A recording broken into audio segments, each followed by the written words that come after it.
نظری سے بچنے کا طریقہ بتا دیں۔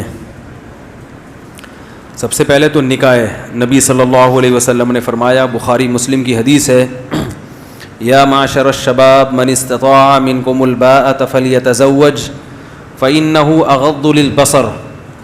اے نوجوانوں، تم میں سے جو نکاح کی استطاعت رکھتا ہے وہ نکاح کر لے، اس لیے کہ یہ نگاہ کو جھکانے کی سب سے زیادہ طاقت نکاح میں ہے۔ اب حدیث کے الفاظ دیکھو، اغض یہ کمپیریٹیو ڈگری ہے، اس میں نگاہ کو جھکانے والی جتنی چیزیں ہیں ان تمام چیزوں سے کمپیئر کیا جا رہا ہے۔ نگاہ کو جھکایا جاتا ہے جب انسان تبلیغ میں وقت لگاتا ہے تو بھی نگاہ جھکنے کی صلاحیت پیدا ہوتی ہے، اہل اللہ کے بیانات سنتا ہے تو بھی نگاہ جھکنے کی صلاحیت، اللہ کا خوف، محاسبہ، مراقبہ، یہ تمام ایسی چیزیں ہیں جن سے انسان میں نگاہ کو جھکانے کی صلاحیت پیدا ہوتی ہے۔ تو آپ صلی اللہ علیہ وسلم نے ان تمام چیزوں سے کمپیئر کیا نکاح کو، فرمائے تمام چیزیں ہیں مگر سب سے زیادہ طاقت نگاہ کو جھکانے کی کس میں ہے؟ شادی میں، نکاح میں۔ یہ حدیث ہے، اغض کمپیئر کیا جا رہا ہے، جیسے نا گڈ بیٹر بیسٹ، بیٹر کا مطلب بیٹر دین فلاں فلاں فلاں، تو تمام چیزوں کو ایک طرف ان سے زیادہ، تو سب سے زیادہ پاورفل چیز نگاہ کو جھکانے کی کون سی ہے؟ نکاح۔ نامحرم سے نگاہ جھکانا چاہتے ہو تو نامحرم سے نکاح کر لو، اور لاجیکلی بھی ایسا ہی ہے۔ بھوک برداشت کرنے کی، بھوک کا سب سے بہترین علاج کھانا کھا لو، حلال پیسوں سے روٹی خرید کے کھا لو۔ بھوک کا ایک علاج یہ بھی ہے کہ آپ سوچیں کہ کسی کی روٹی کھانے سے نقصان ہوتا ہے، گناہ ملتا ہے، چرا کے روٹی سے بزرگوں کے بیانات سنیں کہ چوری کے خلاف تبلیغ میں وقت لگائیں، تو ایک احساس پیدا ہوگا بھائی کسی سے روٹی نہیں چھیننی، مگر احساس ہی ہوگا، پھر بھی دل چاہے گا۔ سب سے بہتر حل کیا ہے کہ حلال کماؤ، روٹی خرید کے کھا لو، پیٹ بھر جائے گا۔ تو تبلیغ والے پھر اگر کوئی دنیا دار آدمی کہے گا بھی نا کہ حرام روٹی کھاؤ تو بھی آپ نہیں کھاؤ گے، بولے گا یار جب حاجت ہی نہیں ہے۔ تو نکاح کرنے سے انسان میں حرام کی خواہش یا تو بالکل ختم ہو جاتی ہے یا کم، کیونکہ جب ایک جو باڈی کی ایک ریکوائرمنٹ تھی وہ جائز طریقے سے پوری ہو گئی ہے تو کوئی اتنا فنٹر نہیں ہوتا کہ ہر وقت ایک ہی خواہش اس پہ مسلط رہے۔ ارے ہر خواہش اللہ نے محدود رکھی ہے نا، اتنا بڑا فنٹر کوئی دنیا میں مرد کا بچہ پیدا نہیں ہوا ٹھیک ہے، کہ اس کی یہ خواہش بھی پوری ہو ہی نہ سکے، ایک حد تک ہے، اس سے آگے نہیں ہے۔ تو اس لیے شریعت نے جائز کو فوکس کیا ہے کہ حلال میں وسعت پیدا کرو تو حرام میں کی طرف دل چاہے گا ہی نہیں، اور پھر تھوڑا بہت جو چاہے گا تبلیغ میں وقت لگاؤ، وہ اس سے کور ہو جائے گا۔ اہل اللہ کے اصلاحی تعلق قائم کرو۔ ہم فوکس کرتے ہیں اصلاحی تعلق کو زیادہ، نتیجہ یہ نکلتا ہے کہ بہت سے لوگ خانقاہ میں جاتے ہیں، کھانا پینا وہی چل رہا ہے، انڈے پراٹھے، لیکن ان کو بزرگ کے بیانات کا ذرہ بھی فائدہ نہیں ہوتا، کیونکہ باڈی اسی طرح مانگتی رہتی ہے۔ پھر نتیجہ کیا نکلتا ہے؟ کچھ وقت صبر کرتے ہیں، پھر جب ان کی بریکیں فیل ہوتی ہیں تو وہ ایسا بدماش بن کے دکھاتے ہیں جو عام آدمی بھی نہیں ہوتا۔ اس لیے کہتے ہیں صوفی جو ہے نا، صوفی یا تو بہت نیک ہوگا، بدماش ہوگا تو بہت ٹائٹ قسم کا بدماش ہوگا۔ اس میں صوفیوں میں درمیانی ٹائپ کے لوگ نہیں ہوتے تو یہ ہے۔ اور اگر نکاح کی طاقت نہیں ہے، طاقت نہ ہونے کا مطلب کیا ہے؟ نکاح کی طاقت کہ کوئی رشتہ دینے کے لیے تیار ہی نہیں ہے، مل ہی نہیں رہا، تو پھر یہ نہیں ہے کہ پیسے نہیں ہیں، پیسے ہیں اور رشتہ نہیں مل رہا تو بھی نکاح کی طاقت نہیں ہے۔ پیسے نہیں ہے اور رشتہ مل گیا، لڑکی آپ کی غربت میں آپ کے ساتھ رہنے کے لیے تیار ہو گئی تو طاقت ہے نکاح کی، کیونکہ نبی نے ایسے صحابی کا نکاح کرایا جن کے پاس ایک لنگوٹی کے سوا کچھ بھی نہیں تھا، ان سے زیادہ غریب تو دنیا میں کوئی گزرا نہیں، لیکن ان کی بیوی راضی ہو گئی تھی کہ چلو اسی غربت میں آپ کے پاس فاقے ہیں تو میں بھی فاقے برداشت کر لوں گی۔ تو نبی نے ان کو تو نہیں کہا کہ تم میں تو نکاح کی طاقت ہی نہیں ہے۔ بھئی یہ عورت کا مسئلہ ہے نا، وہ کہہ رہی ہے آپ کی اس تنخواہ میں گزارے کے لیے تیار ہوں، تو جب وہ تیار ہے تو آپ کو کیوں بیچ میں ٹانگ اڑا رہے ہو؟ یار بات ہی نہیں سمجھ میں آ رہی لوگوں کے۔ بھائی دیکھو لوگ پتہ ہے کیا کرتے ہیں، اب آپ نے کہیں نکاح کا پیغام بھیجا، لوگ کہتے ہیں تمہاری تنخواہ 10,000 میں تم شادی کر رہے ہو، تمہیں شرم نہیں آ رہی؟ تو بھائی وہ ریجیکٹ کرے لڑکی کہ 10,000 والا مجھے نہیں چاہیے، کیونکہ میں 10,000 میں گزارا نہیں کر سکتی، یہ اس کا رائٹ ہے۔ اگر وہ 10,000 میں ایگری ہے تو پھر اس کا مطلب وہ جب خود راضی ہے تو آپ کو کیوں تکلیف ہو رہی ہے؟ اب آپ یہ کہہ سکتے ہیں کہ وہ کیوں راضی ہوگی؟ 10,000 میں کون راضی ہوتا ہے بھائی؟ ہو سکتا ہے اس کے ابا کی تنخواہ 5,000 ہو, اس کو پتا ہے کہ میں 5,000 میں جب پاپے کھا رہی ہوں اور کبھی پاپے بھی نہیں ملتے, یہ 10 والا اس سے تو بہرحال بہتر ہے. تو غریب آدمی شادی کرے گا, اسلام میں کہیں بھی غریب کو نہ 1 سے روکا اللہ نے, نہ 4 سے روکا ہے. غربت نکاح میں رکاوٹ ہے ہی نہیں مرد کے لیے, عورت کی بات نہیں کر رہا, مرد کے لیے رکاوٹ نہیں, عورت کے لیے رکاوٹ ہے. عورت کہہ سکتی ہے بھائی میں نے اپنے ابا کے یہاں ڈیفینس کلفٹن میں نے ٹائم گزارا ہے اور ہمیشہ پیزے برگر کھائے ہیں, تم 10,000 میں کیا سموسے بھی نہیں لا سکتے, تم تو پاپے بھی نہیں کھلا سکتے, تو ٹھیک ہے اس کو رائٹ ہے وہ نہیں کرے, کیونکہ اس کو اپنے لیول کا بندہ چاہیے. مرد کے لیے غربت نکاح میں رکاوٹ نہیں ہے. اگر رکاوٹ ہوتی تو قرآن یہ تھوڑی کہتا کہ نکاح کرا دو, کر لیا کرو, ان یکونوا فقراء یغنیہم اللہ من فضلہ, اگر فقیر ہوگے تو اللہ اپنے فضل سے غنی کر دے گا. اللہ تو یہ کہتا ہے اگر فقیر ہو تو نہیں کرو, پیسے آنے دو پہلے. اسی طرح بخاری کی حدیث ہے باب تزویج المعسر, صحیح بخاری میں, غریب کی شادی. امام بخاری نے دیکھو باب کیسا باندھا, غریب کی شادی. پھر اس میں یہ حدیث ذکر کی ہے کہ ایک صحابی کے پاس ایک ازار تہبند, اوپر کی قمیض بنیان بھی نہیں ہے, صرف تہبند باندھ کے بیٹھے ہوئے ہیں. ان کی شادی کرائی نبی نے. ان کے پاس مہر کے لیے ایک انگوٹھی بھی نہیں تھی, لوہے کی انگوٹھی بھی نہیں تھی مہر کے لیے, ان کے پاس کچھ بھی نہیں تھا. مگر عورت جب راضی ہے تو وہ اس لیے راضی ہو گئی ہوگی, اس نے کہا ابھی تو میرے پاس کچھ بھی نہیں ہے, تو کم از کم ایک کمانے والا میاں تو مل جائے گا نا. بھائی جیسے یہ کچھ بھی نہیں ہے لیکن پھر بھی زندہ ہے نا, اس کا مطلب کچھ نہ کچھ تو کما کے کھا لیتے ہوں گے نا, کبھی فاقہ کبھی کھا لیا, تو ہم بھی اسی طرح لائف گزاریں گے. اس حالت سے تو بہتر ہوگی جو اب گزر رہی ہے. او بھائی کیا ہو گیا؟ تو یاد رکھو آپ کی تنخواہ کم ہے تو بھی آپ شادی کریں, زیادہ ہے تو بھی. زیادہ ہونے کا فائدہ کیا ہوگا؟ مالدار لڑکیاں کی آپ کے نکاح کی پیشکش قبول کریں گی. آمدن کم ہونے کا نقصان کیا ہوگا؟ مالدار رشتے نہیں ملیں گے, ہاں اپنے سے غریب مل جائیں گے. تو اصول تو یہی ہے کہ جیسے خود ہو اسی حساب سے. آپ کی تنخواہ 10,000 ہے تو 10 لاکھ والے کو پیغام کیوں بھیج رہے ہو؟ شرم نہیں آتی معذرت کے ساتھ؟ تو جو آدمی کہہ رہا ہے میری تنخواہ کم ہے اس لیے میری شادی نہیں ہوتی, تو جھوٹ بول رہا ہے. آپ کی تنخواہ کم ہے اس لیے آپ کی شادی آپ کی تنخواہ زیادہ والوں سے نہیں ہوتی, کم والوں سے ہو جائے گی. نہیں آ رہی ہے سمجھ میں الحمدللہ. تو غربت نکاح میں رکاوٹ, ایک دھیلا بھی نہیں ہے جیب میں تو بھی شادی کرو, بشرطے کہ رشتہ مل جائے. آپ ٹرائی کرتے رہیں. ہاں رشتہ نہیں مل رہا, جیسے کہ ملنے کا چانس ہے بھی نہیں, کیونکہ لوگ لڑکی والے سب سے پہلے لڑکے کے پیسے دیکھتے ہیں, تو ان کو حق ہے کہ وہ دیکھیں. تو کوشش جاری رکھو, اگر مل گیا تو آپ ایسی غریب مل جائے گی. بعض دفعہ اور لڑکی مالدار ہوتی ہے وہ پھر بھی غریب سے اس لیے کر لیتی ہے کہ وہ کہتی ہے ایجوکیٹڈ بندہ ہے, شریف آدمی ہے, مارکیٹ میں شریف لوگ کیا چل رہے ہیں, شارٹ چل رہے ہیں, وہ کہہ رہی پیسے میں کھلاؤں گی, کوئی مسئلہ نہیں ہے, شادی کرو. تو لیکن کم ہی کرتی ہیں اور کرنی بھی نہیں چاہیے, کیونکہ وہ بندہ پھر جب بیوی پہ ڈیپینڈنٹ ہو جاتا ہے نا, پھر گیا مسئلہ خراب ہو جاتا ہے, وہ حقوق نہیں ادا کرتا اور پھر پیڑے کھاتا ہے بیٹھ کے. تو عورت کو چاہیے اگر کوئی غریب سے کر رہی ہے تو دیکھے کہ چلو غربت تو برداشت کر رہی ہوں, بندہ تو ٹھیک ہونا, کہیں میری دولت پہ نظر رکھ کے نہ بیٹھ جائے. تو اگر اس کو یہ اطمینان, جیسے حضرت خدیجہ مالدار تھی, پیسہ تھا, محمد صلی اللہ علیہ وسلم مسکین تھے, مگر حضرت خدیجہ نے پھر بھی نبی سے کی, ان کو پتا تھا کہ لالچی معاذ اللہ نہیں ہے, تو کر لی. ان کا بھائی شریف آدمی ہونا چاہیے, ایماندار ہونا چاہیے, تو انہوں نے کر لی اور نبی نے بھی کر لی. نبی کی تو غربت دور ہوئی حضرت خدیجہ سے نکاح کر کے.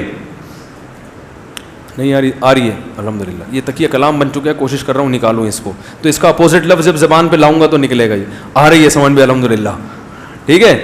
تو جتنے غریب غربا یہاں بیٹھے ہوئے ہیں گھبرائیں مت. ہاں اگر کوئی لفٹ ہی نہیں کرا رہا آپ کو لڑکی والوں میں سے نہیں ہے, تو پھر اس کا مطلب ہے آپ میں نکاح کی طاقت نہیں ہے. پھر حدیث کا اگلا جملہ ہے فَإِن لَمْ کہ وَمَن لَمْ يَسْتَطِعْ فَعَلَيْهِ بِالصَّوْمِ, جس میں استطاعت نہیں ہے, کیا مطلب جس کو رشتہ نہیں مل رہا اپنے حساب سے, تو وہ کثرت سے روزے رکھے, 2-4 نہیں, کثرت سے روزے. کیا مطلب؟ آپ میں اللہ نے ایک خواہش رکھی ہے, طاقت رکھی ہے, تو اس طاقت کی وجہ سے آپ کا نکاح کا دل چاہتا ہے تو وہ اس طاقت کو جائز استعمال کرو, وہ رکھی اس لیے.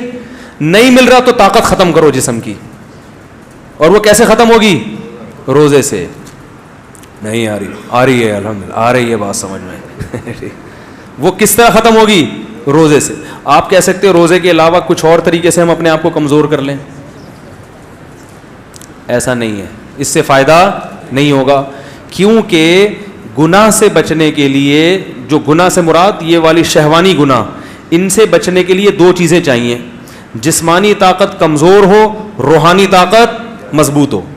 آپ کوئی ڈاکٹر سے دوا لے کے اپنی خواہشات کو کم تو کر سکتے ہیں, جسمانی طاقت تو کم ہوگی, شہوت تو کم ہوگی, روحانی طاقت دوا کھانے سے نہیں بڑھتی. روزے میں جب آپ کھانا پینا چھوڑیں گے اور مسلسل روزے رکھیں گے تو جسمانی طاقت ہوگی کم, اور روزہ چونکہ عبادت ہے اس سے روحانی طاقت نہیں آ رہی. بات آ رہی ہے, سمجھ آ رہی ہے بات سمجھ میں. روحانی طاقت کیا ہو جائے گی؟ بڑھ جائے گی. تو آدھا کام سے بات نہیں بنے گی.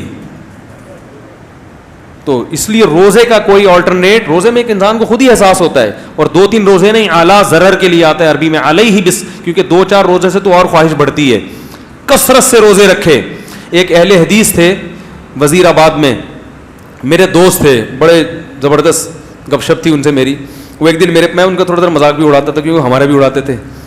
وہ کبھی کبھی حنفیوں پہ طنز ہلکا پھلکا تو چلتا ہے, تو میں بھی تھوڑا سا چٹکلا سنا دیتا تھا ان کو.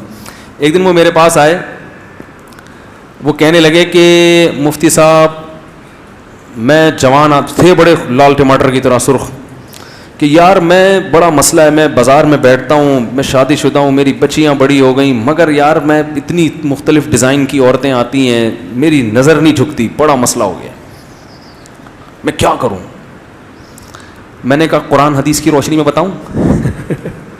وہ ہر وقت کہتے ہیں نا قرآن حدیث کو, قرآن میں بتاؤں؟ کہہ رہے ہاں بتائیں. میں نے کہا حدیث میں آتا ہے, قرآن میں بھی آتا ہے نکاح کرو, ٹھیک ہے نا, اور حدیث میں بھی آتا ہے کہ اغض للبصر, جو نکاح ہے نگاہ کو جھکانے کی سب سے زیادہ طاقت. تو میں نے کہا شادی کر لو ایک اور. کہنے لگا ابے یار یہ نہیں ہو بھائی, یہ بڑا مسئلہ ہو گیا بھائی مفتی صاحب, یہ کیسے میری بیوی مارے گی وہ فلانا. میں نے کہا قرآن حدیث کی روشنی میں بتا رہا ہوں. وہ ہر وقت میرے سامنے کہتے قرآن حدیث. میں نے کہا قرآن حدیث. کہہ رہے ہیں وہ تو ٹھیک ہے لیکن کچھ اور حل بتاؤ یار. میں نے کہا قرآن حدیث کی روشنی میں بھائی. کہہ رہے نہیں یار مفتی صاحب مذاق نہیں کر. میں نے کہا سیریس ہوں بھائی, مذاق نہیں کر رہا. تو کہہ رہے ہیں, میں نے کہا اچھا چلو یہ والا نہیں سمجھ میں آ رہا. کہہ رہے نہیں دوسری کون کرے گا, پٹوں گا, سالے پیٹیں گے پڑ کے, بیوی مارے گی, روٹی بند کراؤ گے. وہ ان کے الفاظ ہیں. کہہ رہے مفتی صاحب گھر میں روٹی بند کراؤ گے. میں نے کہا چلو ایک اور آپشن ہے. حدیث اگلا قرآن حدیث میں آتا ہے کہ جس میں نکاح کی طاقت نہیں ہے, جیسے کہ آپ نہیں افورڈ کر پا رہے, آپ کو پتہ ہے بہت بری طرح پٹوں گا میں, سالے پکڑ کے ماریں گے, تو پھر کثرت سے روزے رکھو. روزے نہیں علیہ ضرر, کثرت سے روزے. میں نے کہا یہ جو لال ٹماٹر بنے ہوئے ہو نا کھا کھا کے, یہ چہرے تھوڑا سا مرجھا جائے گا اور باریک ہو جاؤ گے روزے رکھ رکھ کے. تو یہ جو کرنٹ بھرا ہوا ہے نا, یہ اتنی زور سے نہیں جھٹکے مارے گا جتنے ابھی کرنٹ لگ رہا ہے آپ کو. جہاں دیکھتے ہو ایک دم دل چاہتا ہے, یہ کم ہو جائے گا. کہہ رہے ہاں چلو یہ رکھتا ہوں. کہہ رہے کتنے روزے رکھوں؟ میں نے کہا کثرت سے رکھ لو 40 قرآن حدیث کی روشنی میں. بار بار میں کہہ رہا تھا, میں نے کہا قرآن حدیث کی روشنی میں کثرت سے روزے کتنے ہوتے ہیں؟ 40. میں نے کہا 40 رکھ لو. کہہ رہے پھر کیا ہوگا؟ میں نے کہا پھر یہ ہوگا کہ 40 روزے رکھنے کے بعد آپ باریک ہو جاؤ گے, دبلے پتلے ہو جاؤ گے, تو پھر جب آپ دوبارہ کھانا شروع کرو گے تو پہلے سے زیادہ مستنڈے ہو جاؤ گے آپ. کیونکہ جب اس طرح نتھر جاتا ہے نا جسم, بھائی سارا کولیسٹرول نکل گیا, چربی پگھل گئی, اب جب کھاؤ گے تو نئے سرے سے طاقت آئے گی, پہلے سے زیادہ پاورفل ہو جاؤ گے. کہہ رہے یار پھر کیا ہوگا؟ میں نے کہا پھر دوبارہ 40 روزے. کہہ رہے یہ کیا؟ میں نے کہا قیامت تک کا پیکیج ہے یہ. کہہ رہے یار یہ کوئی حل تو نہ ہوا. میں نے کہا واقعی حل نہیں ہے, یہ حدیث میں حل ان لوگوں کے لیے ہے جو نکاح کی تلاش میں ہو, جب تک رشتہ نہ ملے روزہ رکھ کے گزارا کریں. جس کا ارادہ ہی نہیں ہے اس کے لیے یہ پیکیج نہیں ہے. بہت مشکل ہے. میں نے کہا قرآن حدیث کی روشنی میں تو یہی ہے بھائی. کہہ رہے یار یہ تو بڑا مسئلہ ہے, یہ تو بڑا مسئلہ ہے. میں نے کہا پھر یہی ہے کہ یہ بھی نہیں ہوتا. تو کیونکہ روزے کب تک رکھے گا بھائی؟ یہ تو روزہ اس کے لیے ہے کہ رشتے بھی تلاش کرتے رہو اور روزہ بھی. جب رشتہ مل جائے تو روزے رکھنا چھوڑ دو. تو کہہ رہے ہیں یار میں نے کہا پھر بس صبر کرو اور کوئی حل نہیں ہے, آخرت کو سوچو, گناہ ملے گا. قرآن حدیث کی روشنی میں جو بولتا ہوں میں نے بتا دیا آپ کو. بد نظری سے بچنے کا طریقہ ہو گیا, ٹھیک ہے. باقی یہ کہ بھائی نکاح کی استطاعت نہیں ہے, روزے رکھو, وہ بھی نہیں ہو رہا, تو پھر یہی ہے کہ چند اور چیزیں ہیں جو تجربے سے ہیں, ان کا اتنی مضبوط تو نہیں ہے جو حدیث میں ہے. ظاہر ہے جو حدیث میں علاج ہے اس کا تو کوئی متبادل ہو ہی نہیں سکتا. تو پھر میں لڑکوں سے کہتا ہوں کہ اپنے آپ کو مصروف رکھو. یہ باڈی کی ریکوائرمنٹ ہے نا یہ گناہ, تو باڈی کو کھپا دو کسی جائز کام میں, جم جایا کرو, اپنی انرجی کو یوٹیلائز کرو. کہاں؟ ایکسرسائز میں, جم میں.